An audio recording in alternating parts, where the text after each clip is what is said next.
welcome to the Women on the Wall radio show. We are excited to be here on this beautiful morning in studio live in Arlington, Texas.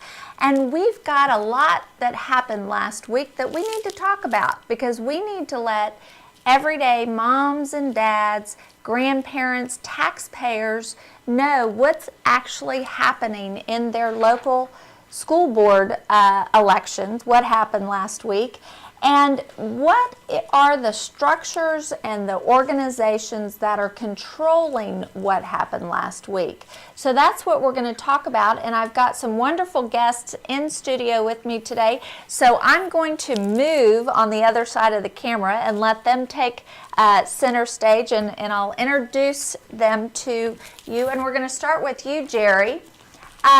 Tell us a little bit about yourself. You ran for Crowley ISD School Board. Is that correct? It is correct. All right. And tell us why you ran. I guess initially I got interested in into doing it because my daughter was going to school at one of the Crowley elementary schools, and she was being made to dance to some provocative music. It had sexual lyrics, racial lyrics. There were just things that I feel is out of line for. She was 7 at the time in 2nd grade, and it was also going on at different school events like their carnival, their field day, trunk or treat, different things. The PTA was involved with hiring a DJ to play these songs. It was going on in PE class, and she had asked if she could bring Christian music to school, and the teacher said no, not if it says the word Jesus in it. And so it was just a lot of different things. In December, she brought a book home that was in her teacher's classroom. I guess the teacher had her own personal little library, and my daughter brought a book home that had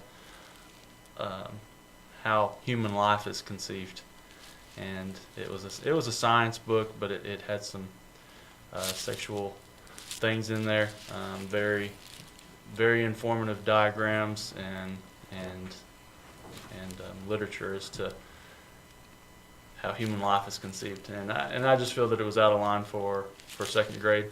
The district has policies about that. I believe it's the 5th and 6th grade range. So having her in 2nd grade I felt that it's out of line. So I tried to get it straightened out with the district, with the principal, with the administration, the district administration, superintendent, school board, and just nobody seemed really interested at all in listening to me. So that's really what prompted my campaign to run. To step up. You were a dad who dad, stepped up. Concerned dad, and I just think that it's out of line. It's out of line. Great. And Sybil Lane, you are a current school board member in Crowley ISD. Tell us a little bit about your story and why you decided to run. And ran. I actually worked for Crowley ISD for many years as a substitute, as a teacher's aide. Got to know many of our teachers. We have several wonderful teachers that I really enjoyed working with during that time. I had my 4th child and resigned from my position. And then I decided, after some issues with my own children in public education, I have 2 children that have some special needs. One suffers from dyslexia, the other has mental illness. And after some negative experiences with things going on with our special ed students, I got to see it twice with 2 different children. I decided that I wanted to run for school board because I really felt like we were ignoring some of the needs of our students that do have special ed. We can spend a ton of money on things that do not provide education for our children, but we cannot spend a little bit of money on our children that have dyslexia to help them read.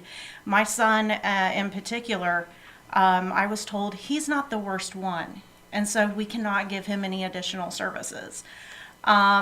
He was in second grade, getting ready to go into third grade the next year, and could not read on a first grade level. And I just couldn't accept that. And I know that there's many other parents in our district that felt the same way. So I decided, after pulling him out and home educating him so he could read, because I think that is the most critical thing for a child when they're in school to learn, is to learn to read. I'm very, very passionate about that. He's reading successfully, but I still care very much about those kids that I got to meet when I was a substitute teacher. I would go into classrooms and students wouldn't know what a glossary was, how to look up a guide word, and it frustrated me so much. And I was like, we've got to do something to improve the quality of education for those kids that I can't help. And so it prompted me to run for school board. Unfortunately, I am the only one that has really voiced that very serious concern. Our district only has 2 librarians currently for all of our 20-some campuses that we have. Wow. And librarians inspire children to read. They are critical for our children. And I would really like to see, our board, that we have currently address that. I'm hoping that, I have been giving them enough information the last year that will make a difference. Great. Well, and it's interesting. We're going to watch a video in just a minute, and I think you'll find it very interesting as it pertains to exactly what you're talking about. What money is being spent on, what's going on in education nationally, and how that affects us locally. So, Rusty, you're up next. Tell us a little bit about yourself and why you ran for school board in Crowley ISD. Well, the first thing I'm proud to say, my son did graduate this year, and I don't like to necessarily echo what these other 2 have said, but it's the same thing. My son suffered from dyslexia. Me being a single father, I'm the only person that he had. And there have been many, many times I had to go physically take the state law to the school to get them to do what the law requires them to do so that he would have an equal opportunity of education as any other child.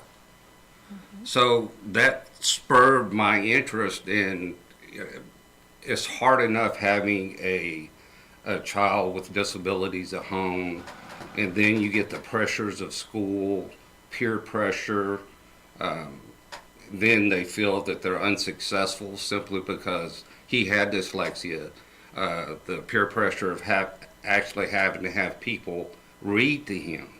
But the problem is the teachers wouldn't read to him. So then he was expected to test on information that he could not understand. So I didn't think that was fair. So that got me going in this, and as I continued my efforts, then it really opened my eyes to what's going on. Right. Great. And Misty, you've got an interesting story too as well, and I think you have really seen the harsh reality to the extent that some people will go to make sure that the people they want on the board get on the board versus Absolutely. the people who are stepping up to run to make your local school district wonderful. Everyday moms and dads who have a Absolutely. vested interest in their children. So tell us a little bit about your story. You know, I never really intended to do this. I had a concern as a parent and a taxpayer. I lived in the district for 20 years. Our district was very successful. I did start seeing a decline for many different reasons in our district. My husband and I have 3 children. The other 2 graduated from Crowley when it was doing really well academically. We late in life had another one. She's 12 now.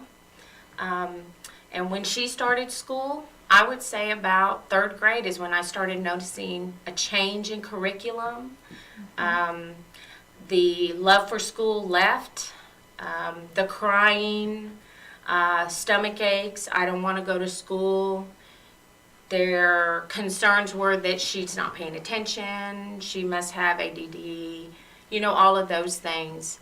I too had to take the law up to the school and give them my interpretation of what the law stated, because they were giving me their interpretation. I was at a forum, and they had the State Board of Education candidates there. I asked a simple question: are you going to do a better job of funding special education and getting the children that were left behind and falling through the cracks more help? Because I was told the same thing. My daughter was not the worst of the bunch. She fell through the cracks. She could read at a better level, but she suffered in other ways. She had dysgraphia and dyscalculia, which districts don't recognize those learning disabilities. And when I was met with, well, you don't know what you're talking about, or I've never seen anything like that, that's when I decided, after, speaking to my husband and talking about it, we decided that there was a need. We definitely had a need, and as a parent and taxpayer, I should step up to that plate. And so that's what I decided to do. Great. Lo and behold, I did not know I would hit the opposition that I hit. And we're going to talk about that in just a minute. And Andrew, you're not in Crowley ISD, you're in Northwest ISD, but you are a dad who saw what was coming into your child's school district, and you started going to the school board meetings, and in your 3-minute opportunity to speak up, voiced your opinion, and decided to run as well. And I'd love to just hear a short why you felt the need to run, and now that you've seen this opposition, are you going to go away, or are you going to stay in the battle? Sure. Well, first of all, I want to say this is encouraging to meet all these great people that seem to have kind of the same perspective that I do, and lets me know that what I did was the same thing that everybody else was doing for a lot of the same reasons. As you mentioned, the Common Core book in my son's backpack was what started this whole thing, and it's been an extreme challenge with the opposition for sure. A lot of people have seen some of what's happened in our district. We have an epidemic problem with special needs. My son is autistic, so I've also dealt with this special needs issue that these folks are talking about as well in my district, and I've heard that there's a major problem there. In hindsight, looking back at what just happened with the election, I don't regret it for a second. Matter of fact, I feel encouraged. I learned a lot from this election. I learned how they play. I learned who the players are. I learned a lot of things I didn't have any idea about. And these people are reaching across districts. They're located in one district, and they're reaching across multiple districts to attack people. I'm meeting people in the Tea Party that have been attacked by some of these same people. So am I going away? No, I made a promise. I'm not going anywhere, and I'm here to stay. I'm here to stay. I'm here to fight this until we win. As the more we talk about this, the more we work together, the more people come out and realize that there's other people out there with the same concerns. They don't feel alone anymore. They can jump on board. And this is a testament of it right here. There's all these people and some that couldn't make it today. Right. So right. And that's, yes. Thank you. Good. And that's the way that I felt when after Thomas Ratliff filed ethics charges against me. I kind of had to laugh because twice. Right? Twice he did. But I had to laugh because he thought it was me that was doing it. And it wasn't me. And he could take me down. But there's a whole army of moms and dads and taxpayers and people that are just as angry as I am. So he can take me down, but there's people coming in right behind me to stand up and fight. So I'm encouraged that all of you came here today and are willing to speak out. And I think there's some real value in understanding, like you said, Andrew, who the players are, how they play, and what we need to do to strategically take back our schools. And that's what this is all about. I want to play a video. We're going to listen to Chris Tinkin. He's a great guy. He's a professor teaching in the field of education, but he's written a book on the myths and lies of education reform. And I'm just going to show a part of a documentary that he's done, and it's really to expose this common core. Why do we have one set of standards, or why are we going down this common path when obviously with your children, none of our children are common. All of our children are special. So let's listen.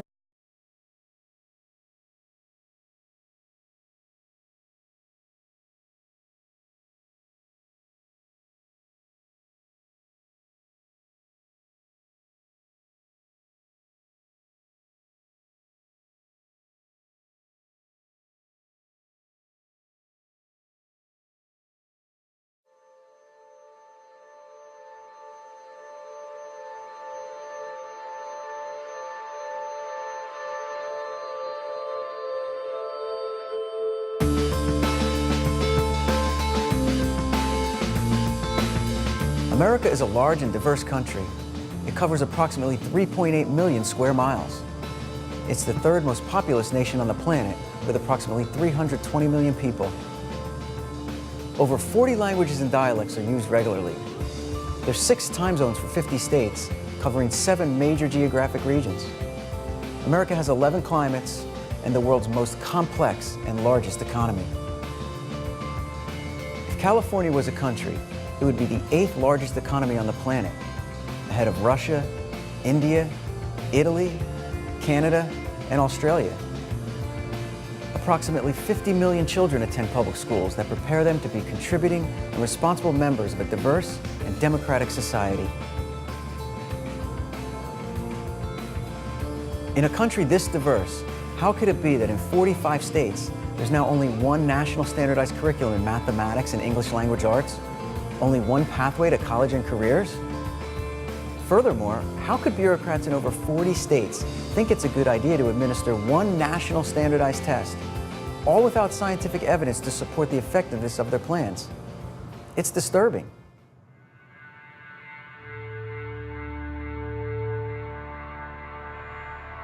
Bureaucrats and some business elites are in the process of attempting to standardize and homogenize almost 50 million public school children in a country of vast diversity through a network of policymaking enforced with corporately controlled standardized tests.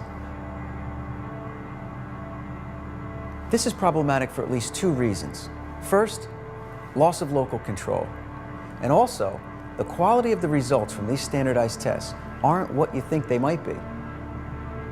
As a taxpayer, I want to have the opportunity to participate in my public schools. But those opportunities are being erased by a system of centralized curriculum and testing. National testing is going to hasten the loss of democratic decision-making in local schools. Standardized testing is already being used in many states to impede citizens' democratic influence from the public schools. For example, education bureaucrats in many states instituted teacher and administrator evaluation systems that link employment and salaries to the results from national standardized tests. Also, student promotion is going to be tied to results in some states, like Ohio. And in other states, if students' parents opt them out of the national standardized testing, the students will have to attend some dead-end summer school program or be retained in grade, even if the students passed all their coursework during the school year. So now, in states with those types of policies, regardless if teachers, community members, and administrators know that things like the Common Core state standards and national testing are dataless initiatives, they'll be almost powerless to stop the standardized train wreck for fear of losing their jobs or harming their children. Parents, students, and educators are being forced to comply with a broken system that has no evidence to support it. Professional judgment, local expertise, scientific evidence, moral responsibility, and ethical behavior have been subjugated at the altar of centralization and standardization, brought on by an ever-expanding relationship between America's growing corporate education complex and policymakers. Although all of this has been sold to the American people as a state-led initiative, it's really de facto national standardization of the public school population via political pandering and state and federal incentive policies tied together by testing companies. Given our country's culture and long history of local control, this policy-making trend of using standardized testing to drive compliance with policies that centralize education is alarming. Now, we have democracy's incubator, the locally controlled public school, set to become something for the history books in at least 45 states. And for what? The quality of this newly imposed corporatized and centralized system is not better than a diverse network of free, locally controlled public schools. Sometimes I get the feeling as if some of these captains of business who are selling us these standardized assessments are tired of their boardrooms and want to play school. To them I would say, stay out of the public sandbox. The results from these national tests won't tell us about student creativity, innovation, strategizing, problem solving, compassion, empathy, cooperation skills, cultural literacy, persistence and resilience, or any of the other traits that transcend subject matter and time and make productive, cognitively nimble, and civically responsible adults. But national testing and straitjacketed curriculum will rob millions of students of their childhoods as they spend hours upon hours engulfed in test prep and stressed out about not being promoted to the next grade or being defined as a test score.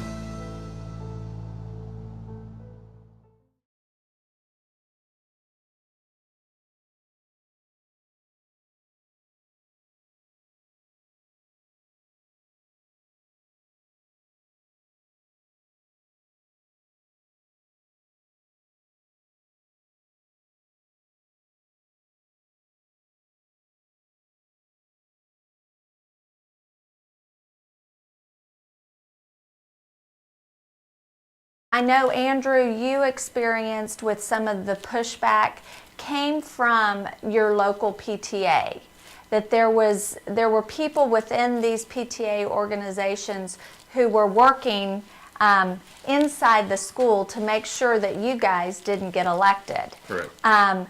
Why is that? And so I want to show, many people don't know really the history of the PTA and what that structure really looks like. And last night on the Women on the Wall conference call, we had a wonderful woman from Maryland, Cindy, who explained to us the structure, the power structure behind the national PTA and how it influences locally. The birth of my last little daughter, an idea came to me. Why not have a national congress of mothers whose growth would quickly become international? With those few words, Alice McClellan Burney shared the moment of birth for an organization that transformed forever the world's perception of how society should treat children.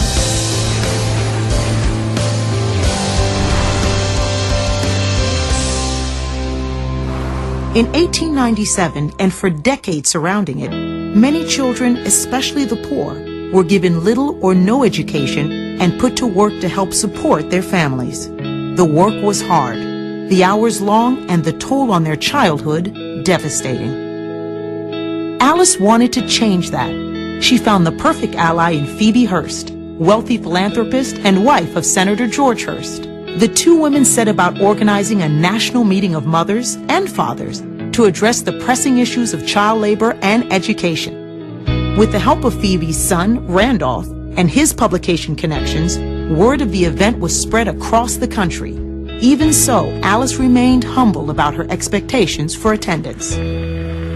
I shall be satisfied even if only 25 mothers are there.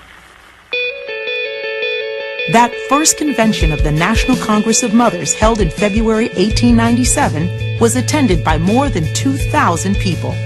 During the meeting, a platform and a declaration of principles were established to guide the mission of the organization.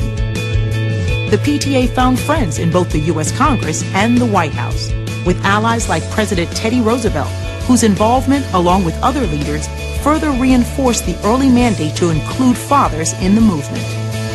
As the association moved forward into the early 1900s, it grew from 100,000 members to 2.5 million, which included members of the National Congress of Colored Parents and Teachers, founded by Selena Sloan Butler, a dedicated and tireless pioneer and advocate of opportunities for both children and women. The spirited work of Selena and her colleagues led in time to the unification of her organization with the National Congress of Parents and Teachers. As the association grew, it reinforced standing policy issues and introduced new initiatives that established the association as the world's primary child advocate, always mindful of its primary objectives. Today, the PTA, operating out of their new headquarters in Alexandria, Virginia, is still the nation's premier advocate on issues of child welfare and family engagement in education. Unique in its mission, the PTA is the nation's premier advocate for every child, no matter who they are or where they go to school. It monitors public policy and encourages the role that family engagement can play in a student's academic success.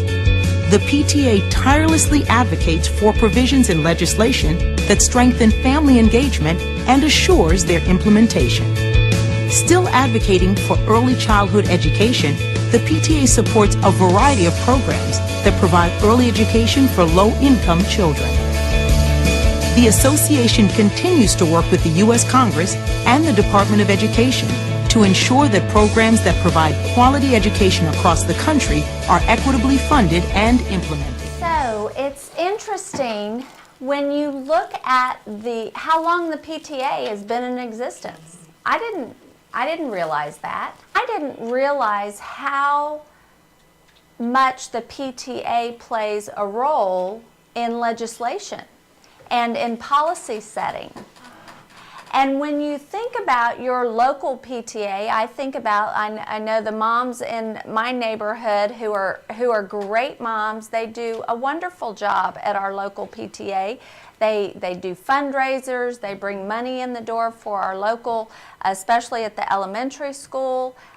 They do donuts with dad and get the dads involved. The dads are now involved with the patrols in the morning, making sure the kids are getting out of the cars safely. There's some wonderful things happening at the local level, and many of you probably know your local PTA moms like I do, who are great. But it's interesting because when you start digging into the websites of our local PTAs, and then you connect those to the state website, the Texas PTA, and then you realize what we just realized a couple of weeks ago, that the National PTA Association is coming to Texas in Austin. They're having their national convention June 19th through the 22nd. And lo and behold, the keynote speaker is Arne Duncan, the largest cheerleader for the Common Core national standards. And when you look at the sessions at that conference, it's all about talking to moms and dads about the benefit for their children's private data to be collected in the name of education research. It's all about, the feel good. But let me ask you, seeing what you see in your children's schools, what your children have been through, do you feel like what's happening at the local level is really advocating for your child? Andrew? No. No? No, I don't think so. It's obvious. Look at the math. Right. Look at the curriculum. Look at how we were treated just for stepping up and wanting to be involved. That's what we see. And what people perceive as the PTA, dads with donuts and doing all these great things, is not really. And when you look at the history behind the PTA, that's not how it was set up in the first place anyway. It was set up as an association to be a political machine behind policies that would be pushed down from a national level. Do you realize when you pay in Texas membership dues to your local PTA, that a portion of that membership due goes to PTA National?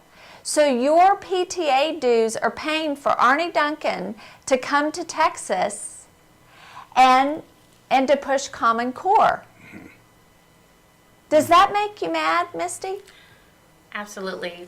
I never really joined the PTA till 1 year, and the year that I joined it, I didn't see the parent-teacher association thing going on. It was parties, fundraisers, a few group of moms, and you didn't see anything concerned about the education that was going on in our schools or any of those things going on. And I said, I'm not spending my money on something if it's not going to do me any good. Right. And it's not there for the parents. It's there to, I perceive the PTA as a bunch of moms who do parties and fundraisers. And that's it. That's how I perceive them, and most people perceive them that way. They don't see them as on board to help with education or all those things, and that's originally what I thought anyway it was for, to help parents and teachers come together and work together, and that's not what it is. Well, and it's interesting because what's happening on the local level, the perception of the fundraising and the parties, and that all feels good. It does feel good. It feels very good locally. What's happening at the county and at the state level and at a national level, they're advocating. They're working together, but they're advocating for policies that are progressive, liberal policies. And when you see what is coming into our schools with this Common Core philosophy of education, so much of it is an illusion. It is. They create the illusion of feel good, like we're doing the right thing, but then they're coming in behind and doing things that are harmful because you've seen it firsthand with your own children. And it's interesting, I had a mom send me an email this morning and ask, what is the curriculum product that is out there that's bringing Common Core into my school district? And I said, well, it's more than just the curriculum product. You have to ask the question, who's training the curriculum director? Who's training the teachers in the summer? What conferences are they going to? And who are the keynote, or as they call them, thought leaders at their conferences? And in particular, in Texas, we have a real situation with math. You know, we don't have Common Core in Texas. We actually passed a law, HB 462, that says no to Common Core. But as you've seen, there's Common Core books. But the math is obviously this Common Core philosophy. How is it getting in to Texas? Well, it's the Dana Center out of the University of Texas, and that is where the professional development of the curriculum directors and the teachers, they're going to training at the Dana Center. Well, the people at the Dana Center are the ones doing the webinars to train in those 45 states in this new way of math. So when we're looking at our last line of defense for our children, you think about it, there's two very strong structures and organizations within our local schools, and all of you have dealt with them, the PTA and the school board. What is the professional development of the PTA members and your local school board? Sorry. Because the Texas Association of School Board, you can tell us, when you go through training and professional development as a school board member, tell us what it's like. It's probably one of the most interesting things that I have experienced. It is, you are taught as a school board member that you are a team, you are to agree, you are to collaborate and work together, and if you do not, then, there's strategies, that they can make things difficult for you. One of the meetings that I went to, they said that, one of the board members, they would drag out the meeting so long until the person had to leave. And I was like, why would you do that? Because they didn't like the way the person was voting. They expect you to vote in line. And if you do not vote in line with their thinking, you get yelled at. I've been yelled at by our superintendent because I don't vote the way he wants me to. Wow. I have been criticized by my fellow board members for my voting decisions. And the most ridiculous thing about it is that even though I vote no, everything they want gets passed because I am the lone no on that board. So it doesn't matter that I vote no, but it still ends up being one of those things that really bothers school districts if you don't have a total in line type of thinking. And that's something that they train you at TASB, that's what you need to do. It's almost like a high school running campaign for class president. And where I've actually been in school board meetings where they have like a work session, and there'll be 5 sitting over on one side of the table, and Sybil will be on the other side, complete other side of the room. No conversation, no nothing. It's like she's got cancer or something. But I mean, it's that dramatic, and you can't emphasize that enough. It is childish, and I was explaining to a board member who recently got a citation at the polls for disorderly conduct. But I tried to explain to him, we live in a democracy. Everybody has a right to their opinion. Right. You may not agree, Right. but she still has a right, and was referring to Misty and what her thoughts and beliefs were for her campaign. Right. That, I mean, we just went off the wall crazy. And of course he had to deal with law enforcement for that. But it's just that childish idea that we would go that far in a local campaign. It's the most childish thing I've ever seen in my entire life. Well, and it's interesting because I'm sitting here looking at these different workshops. One of them is how to help your PTA reflect your community. Learn how to make each family in your PTA feel invited, valued, and have a sense of belonging by assuring that your PTA is addressing your needs, your cultural beliefs, your traditions, your family structure of the population you serve. You will be given information on how to integrate and embrace each family's culture into your PTA. But then, as they're having those those meetings, then they also have meetings about how to handle a disruptive parent in a school board meeting. What do they consider a disruptive parent? Someone who doesn't agree with the way they're voting? How they're handling our school district and our tax dollars? Right. How they're teaching our children and what they're teaching our children? I mean, do we not count anymore as parents? Because that's how I feel. We don't count anymore as parents. Right. We are thrown to the lions. We are pushed out to the side. And if we speak up, then we are that disruptive parent. We are that one that is, as I was, someone described me to our local parents, as a person seeking attention. I had to be the center of attention, and this is how I did it, by being disruptive and speaking badly of others. Saul Alinsky, rule number 12. There, okay, see, I never did any of those things. My daughter got a phone call from a friend of hers that said that children in the schools are talking about how badly I acted at the polls. Children, their parents are telling them these things, and they're taking them back to the schools.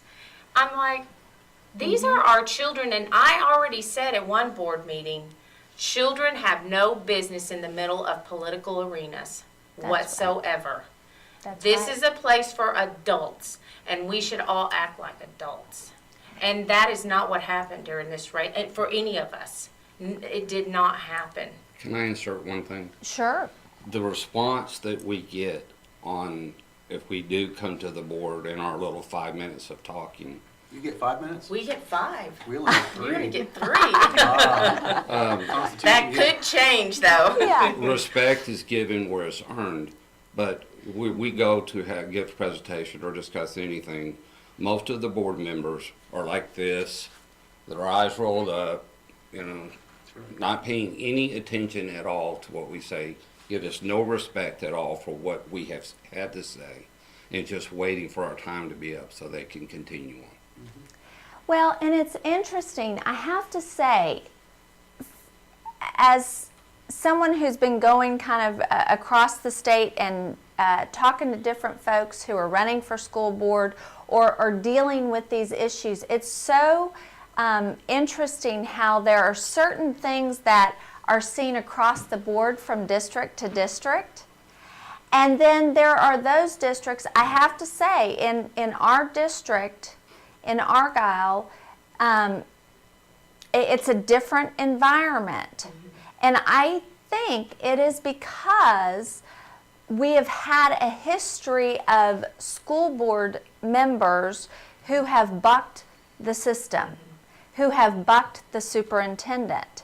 And when you look, Sybil, at the training that is given, you don't buck the superintendent. And actually a lot of that was set up by former Lieutenant Governor Bill Ratliff, Thomas Ratliff's father, in Senate Bill 1 way back. It basically set up the structure where the superintendent is the key figure of the district. And it's interesting because his hands are all involved in the Texas Association of School Administrators, those superintendents, the professional development, the training of the superintendent, and the professional development of the state board, of the Texas Association of School Board.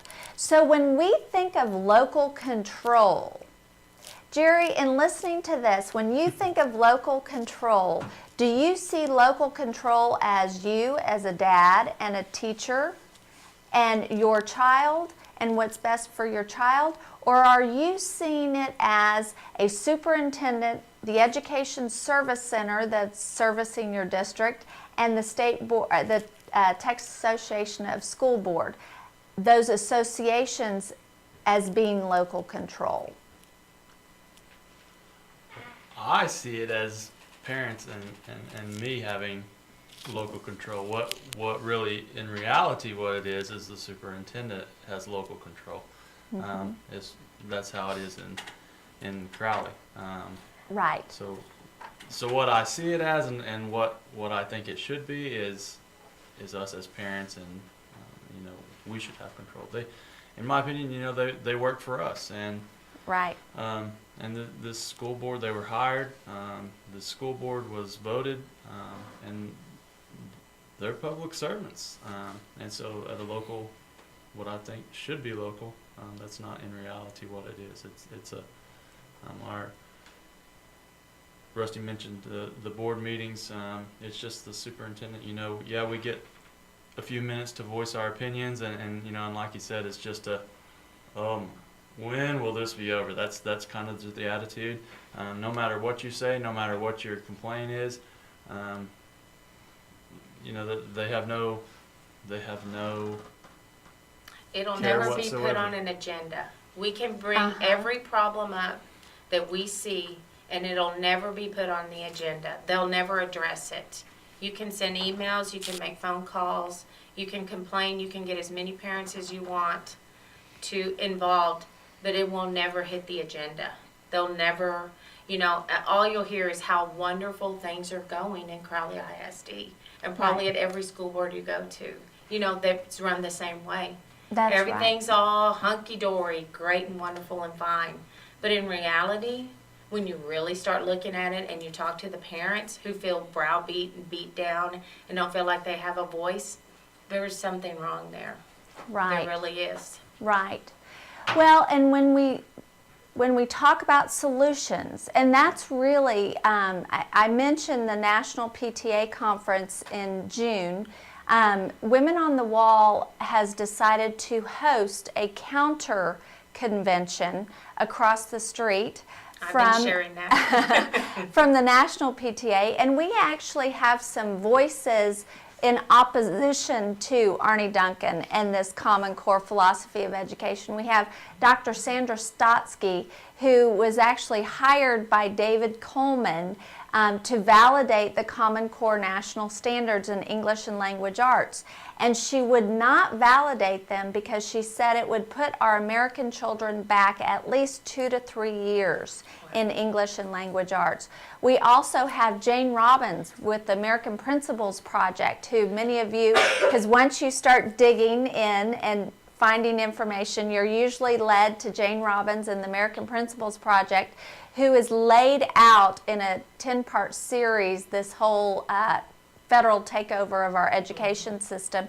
We also have Dr. Peg Lussick coming in from Pennsylvania, who I love her because I always talk about her, talking about why is there all these women who are out fighting in education, and not instead of men, but we see all these women, and it's because a man will die for his child. You guys would die for your child, but a mother will kill.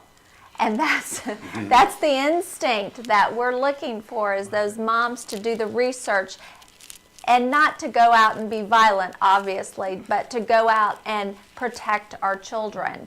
And it's interesting, the other person that we've got who's going to be coming on the radio show with us on May 29th is Dr. Duke Pesta. And he has been doing some phenomenal work in exposing this whole Common Core, and they are attacking him as well. And so when you put your head up, like you guys did, you very well are they're going to try to knock it off. And so we have got to come up with solutions to fight back. And I want to kind of go down the line and ask, after going through this and seeing what you have seen on the inside, Andrew, what would be what's your number one idea or solution for moving forward now that you've seen what you've seen? Me personally? Yes, you personally.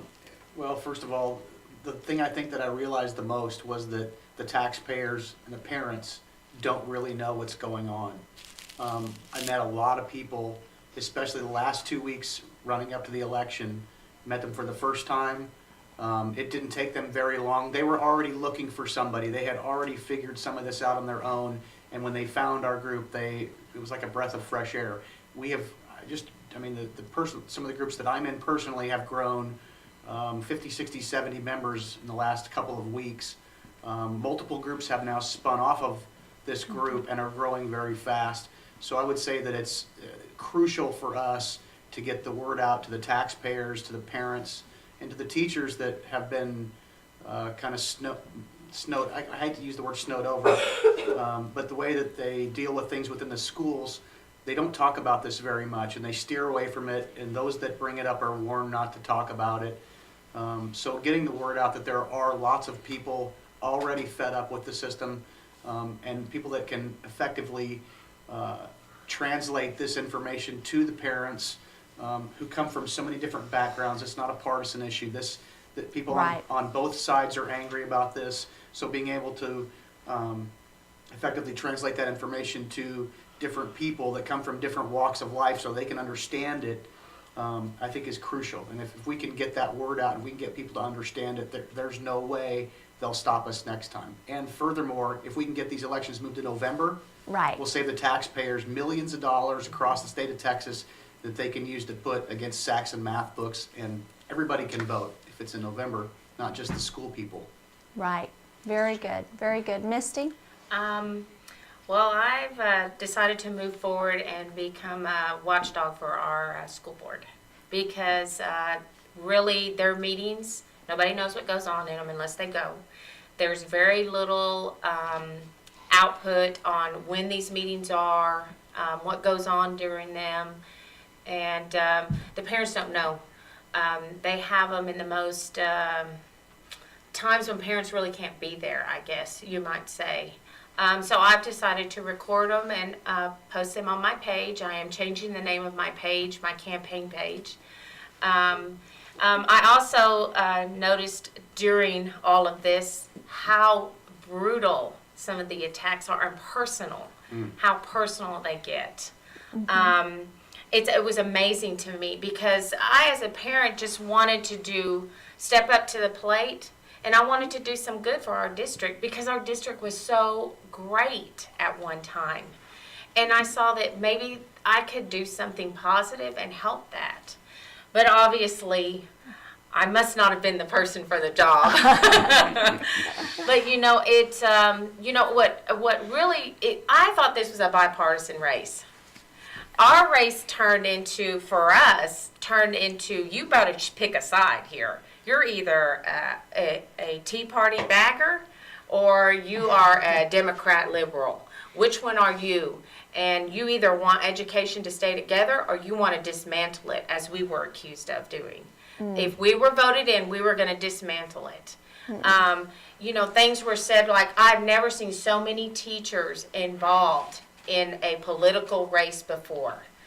Well, when you have board members running to the schools telling the teachers, if you allow these people to get elected, you will have no job, you will have no fine art programs, they will dismantle and take down our school system.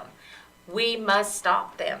How do you fight that? Back to the one Well, schoolhouse. Yeah. And what's interesting is it's exactly the opposite. Yes. It's that illusion that's Yes. created that you are the problem, when in fact, what is happening is those very teachers are going to be the ones that suffer the consequences They are. now, because we found out through Meryl Hope's great article in Breitbart, Texas, Yes. that the No Child Left Behind waiver that was given to Texas has some stipulations on it, like the teacher evaluations.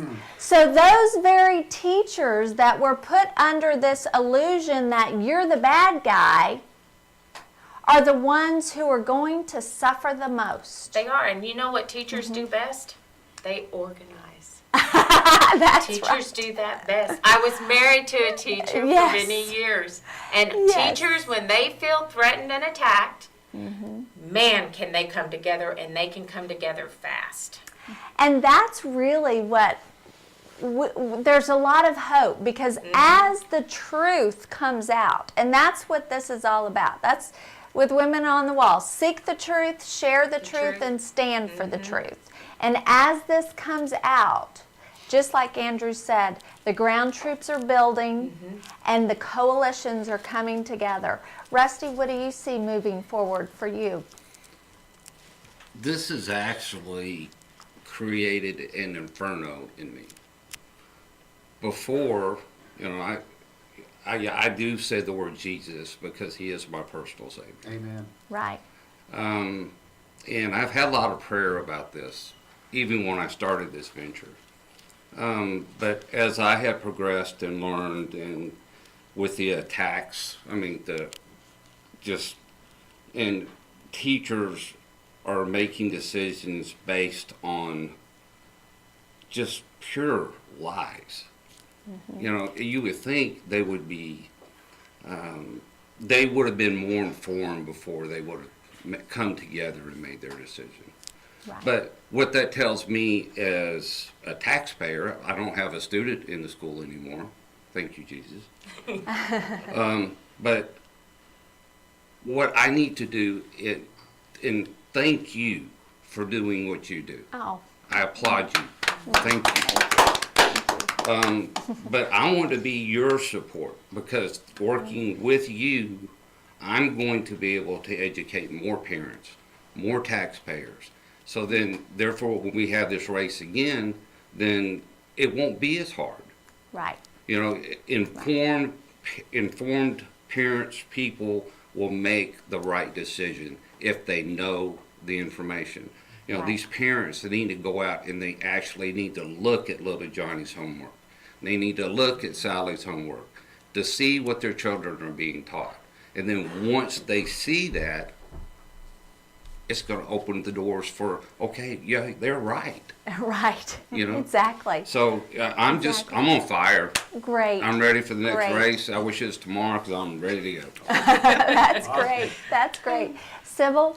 Well, I will be sticking around the school board for the next 2 years. I'm sure that excites everybody. It excites us. And I'm going to continue with my message. I have brought to the board, I think, about 3 times. Let's be transparent. Let's put these board meetings online. Let's share with our community what we're doing. You know, I think the community would like to know that board members get their friends' contracts with the district. I think that they would like to know that people that we hire to build our buildings a more expensive contract we accept are also the same people that give us special dinners at TASB events. I think that people want to know these types of things. Let's put them online. I'm going to keep pushing for it. I'm going to keep pushing to make literacy and mathematics and real history an important part of education in Crowley. That is my plan. I will not vote for things that I feel take away from those opportunities for our kids, because only a few kids will be athletics, you know, in athletics when they become an adult. Right. But every single child in our district needs to read, needs to write, needs to know how to do math. So when they go to the store, they're not cheated. Or when they go to sign contracts on a mortgage, they know what they're doing, you know, because I mean, often you'll see people sign contracts and they don't even look at them anymore. We need to teach them to read those things and understand. And that's another thing that, you know, I think is important for, you know, everyone here to educate parents on as well, is at the beginning of the year, you get a parent manual. Read that thing. Know that thing. You have rights as a parent. But they count on you just signing that you got it and sticking it in a drawer and not knowing. There's procedures for grievances with parents. Parents with special ed children, this is something I want to say because I feel like this is extremely important for special ed parents to know, is that the state requires that you get an ARD packet from the school district, a guide. They usually give that to you right before the board meeting or right before your special ed meeting. Take that book, say thank you. Say, after I have read this, we will continue this meeting. Because they're counting on the fact that you haven't read that yet. You don't know what your rights are as a parent. I was a fool and did not read that for many, many, many years. And because of it, my special ed students suffered for many, many years in a public ed system. And I didn't get him the services that he needed when he was younger. And so it made it harder when he was older. Had I stopped and read that book and known what my rights were as a parent, what his rights were as a special ed student, it would have made all the difference in the world at an early age for him. But I thank God that I did finally sit down and read it. Make sure as a parent you read those things and you know what's going on in your district. You know what your rights are as a parent, and get involved. The other thing is I'm going to continue encouraging conservatives across the state of Texas to step up and run for these positions. I was excited because, you know, most people know that I'm one of the very few conservatives on the school board in the state of Texas.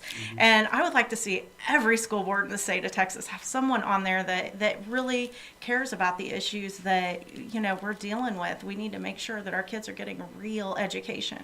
So I want to see more people step up, and I'm encouraged that obviously I'm getting a little bit more popular because I've been on almost every single person's website that complains about me being a conservative, and they're my friends. So it's been very, very interesting. I mean, across the state, if you know me as a school board member, you're going to be associated with me. So I'm hoping that will encourage them to, step up. That's right. That's good. But I'm very excited about it. The other thing is, these are partisan races, whether people know it or not. I was excited when I got that email from Gary Gracia that ran against Craig Goldman, because I will tell you what, he drew the line in the sand. We now have partisan races. The Democrats did it first, and we will make sure that we come back and finish it. And really, the issue of education and the Common Core philosophy is not a partisan issue, but the politics of using that issue in Texas to turn Texas blue are real and powerful. Lots of money. A lot of money. A lot of money. And what I think is important, and what we've been talking about on WBTM, is that we've got to get these Republicans on board with understanding, because right now in the state of Texas, there is no difference between Republicans and Democrats when it comes to education. SB 6, HB 5 was passed that fundamentally transformed the education system in Texas, and it was passed overwhelmingly by Republicans and Democrats. So it's interesting. The left knows how to use politics. The Republicans have no idea, in my humble opinion. Well, they're well organized too. They're well organized and they're well funded. Yeah, well. And here's the difference too. On the conservative side, all the money goes to electing conservative elected officials. And then they get to Austin and all the lobby money buys them off. What the left does is their money goes to the grassroots about issues and funds the grassroots to support those Democratic policy or Democrat policies that are coming out of Austin.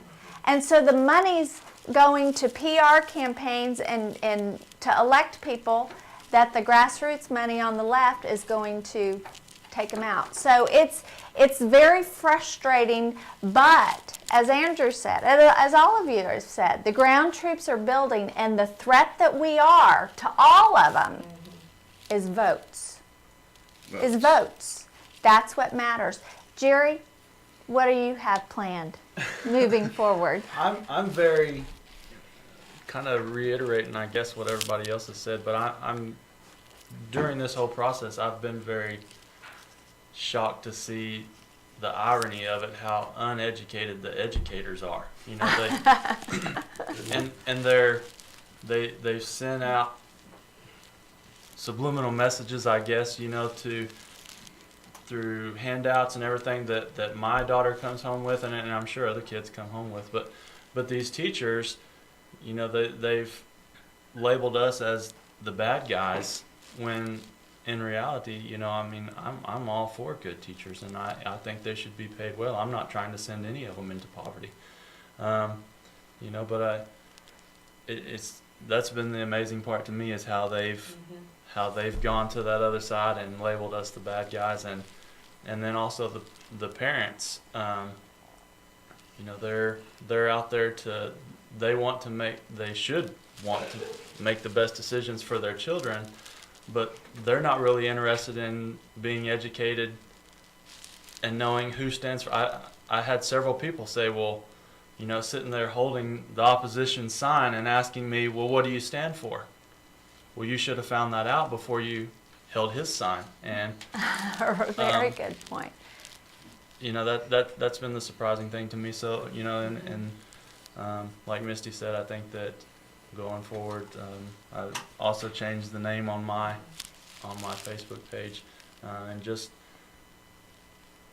I think educating the people that we kind of have entrusted to do that are not doing it. So I think, you know, if the mountain won't come to Muhammad, then Muhammad has to go to the mountain. And so I think it's you know, that's what we need to do, is just to go out, and we've tried to play nice, and that's just not, you know, that's not. It's our kids. All right. And you know, another thing that I think that I'm going to carry this message is that the battle, the front line is locally. That's where the front line is. And these Republicans and conservatives and those that care about, you know, what direction Texas goes in needs to realize that locally we need to really start paying attention. Absolutely.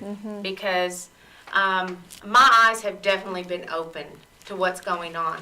We can, you know, vote all these conservatives and Republicans in at these higher levels, but what goes on locally is amazing, because locally they're changing things rapidly. We've got all kinds of things going on in Texas that's going on locally. Right. It's not, and I've had parents say, well, you can't get that change. You have to go through the legislator, or the governor has to do that, or the senators, or this. And I go, not really. Right. Locally, there's a lot of power going on. And That's that's right. what our parents and taxpayers need to realize, that it's really a local issue. That's right.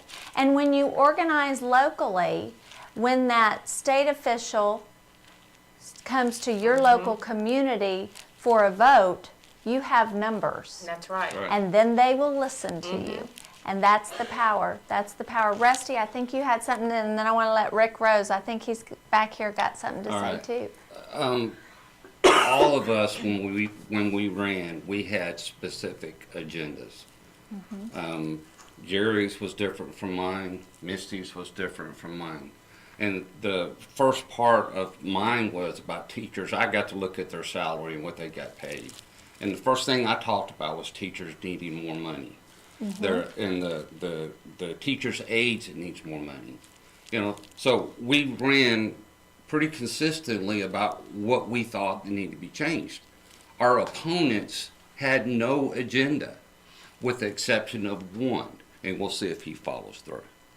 But the only thing they talked about is the history of the past 12 years, and our school districts are failing. So I think that's something to be proud of. Right. That's right. That's right. So anyway, I'll shut up now. Can I turn this? We are so lucky here because we have been able to partner with WBTM, which stands for We Become the Media. Because as you guys know, the media doesn't cover this the way that it needs to be covered. And so now that you guys have become what I call the connected authority, you've been through the trenches. So now you're changing your campaign websites, and people are going to start coming to your website for information, because as this is fleshed out, you are going to be proven right. And so with organizations like WBTM, we've had the opportunity to come to this wonderful studio and do this show, and that would not be possible if it wasn't for Mel Moss, Rick Rose, and Josh Samuel. So I want to say thank you to you guys. And I know Rick, and he's got such a wonderful voice, we got to let him on the show. Well, thank you. There's a couple of things that I thought of in the course of today's show, and I think they're important. Let me tell you something I've been doing about education. I've been talking to legislators about holding the money. Don't give the money to the districts until they get right. And I know that's a critical political situation for all of these people, but here's the point. If you've got it and you say you are conservative, then go down there and act like one. And so we want you to hold the tax dollars that we send from the state legislature to the school districts until they meet the requirements. And then release the money. And then put a watchdog on it like you volunteers. Second thing I thought about is we've got to eliminate this nonpartisan thinking. It is not nonpartisan. Right. And we need to identify all local candidates as to their party affiliation. It must be mandatory, and that has to be done at the legislature. Require those people to declare. Now, we know that we're going to have some iffies within the ranks of conservatives. You're not going to have any iffies in the ranks of the left. They're all going to be left-minded. And so we know we can't do anything about that. But we can make those left-minded people in the Republican Party declare who they are. Right. And I think that's fair. Because this is a republic democracy. It's a constitutionally free society. We declare, we run, we the people do these things. They have taken that away from us. And that's why we're where we are. All of these charlatans are in every nook and cranny in any type of government, whether it be local, state, city, county, whatever. Our city council does the same thing in Arlington. They limit it to 2 minutes, and they won't let you video it because they don't want anybody outside that's not in that meeting to know about it. They don't even record theirs anymore and put it up on the website. What do you think that is? I spent my whole life in criminal investigation. Let me tell you, I recognize deceit, and it's everywhere. So I'm with you. I open up this venue for you guys again. We have, luckily, to have Becca and Alice on our shows regularly. We want to promote it and make it bigger. If there's someone out there in your group that want to do a show, let's bring them. Let's get this thing on the air. Get with Alice, get with me, get with Josh, whomever. Let's have a show. Let's expose these people for what they are. They are charlatans. They will steal your child's education for the betterment of the elite. And that's what this is all about. Dummy down the country boys and girls, the country folks as they call them. You know, that's our name now, is country folks. And give those elitists, those ruling class people, the better education. And you can bet they're not having to deal with this. That's right. Thank you That's for the right. opportunity. Thank y'all for coming in. And you know, with Women on the Wall, we have started a campaign where we are asking parents, grandparents, taxpayers to go into the school districts and say 3 things. Can I see? Can I see what you're teaching my child? Can I see how you're teaching my child? And can I see who's financially benefiting from the curriculum that my child's teacher is being evaluated on? And it's interesting because when you look at their definition of local control with the superintendent, TASB, and TASA, that's their local control, and they're financially benefiting because a lot of those superintendents are retiring with full benefits and then going and becoming consultants. And so we need to start asking those questions. And I think, Andrew, it was you that said when parents start saying, can I see what you're teaching my child? When they start asking those questions, their eyes are going to be opened and the ground troops will be multiplying. So I just want to say thank you to all of you for stepping up, for running, and for being that parent that is willing to protect your child. And we will be back next week, same time, same place, with a whole nother crew.